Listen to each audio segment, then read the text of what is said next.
উজানের ঢলে আবারও ভাঙল মুহুরী নদীর বাঁধ। প্লাবিত হয়েছে ফেনীর ফুলগাজীর ৫টি গ্রাম, পানিবন্দী ৫ শতাধিক পরিবার। স্থানীয়রা জানান, শনিবার রাত ১১টার দিকে উজানের ঢলে দৌলতপুর এলাকায় মুহুরী নদীর বাঁধ ভেঙে যায়। প্রবল বেগে পানি ঢুকতে থাকে। এরই মধ্যে ফুলগাজী সদর ইউনিয়নের উত্তর দৌলতপুর, গনিয়ামোড়া, শাহপাড়া ও বৈরাকপুর সহ ৫টি গ্রাম প্লাবিত হয়েছে। অনেকের বাড়িঘরে পানি ঢুকে পড়েছে, তলিয়ে গেছে রাস্তাঘাট, আবাদি জমি, ভেসে গেছে বহু মাছের ক্ষেত। চরম দুর্ভোগে পড়েছেন পানিবন্দী মানুষ। স্থানীয়দের অভিযোগ, বারবার জোড়াতালি দিয়ে বাঁধ মেরামত করায় ভোগান্তি পিছু ছাড়ছে না। এর আগে চলতি বছরের জুলাই বাঁধ ভেঙে প্লাবিত হয়েছিল প্রায় ৫০টি গ্রাম।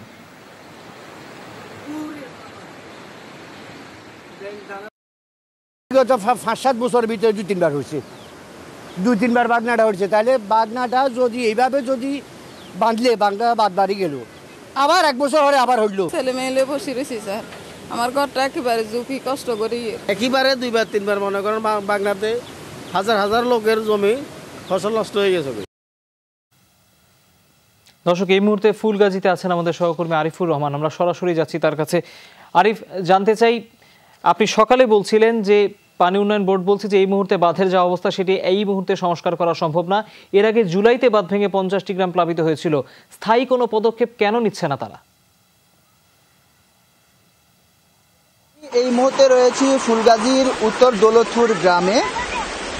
আপনি আমার পেছনে দেখতে পাচ্ছেন যে পানির যে তীব্রতা, সেই তীব্রতা এখানে যে বেশি যাচ্ছে সেটি হচ্ছে যে এখানকার কৃষকের যে আমন ধান, সেই আমন ধান বেশি যাচ্ছে। আমি আপনাকে দেখানোর চেষ্টা করছি।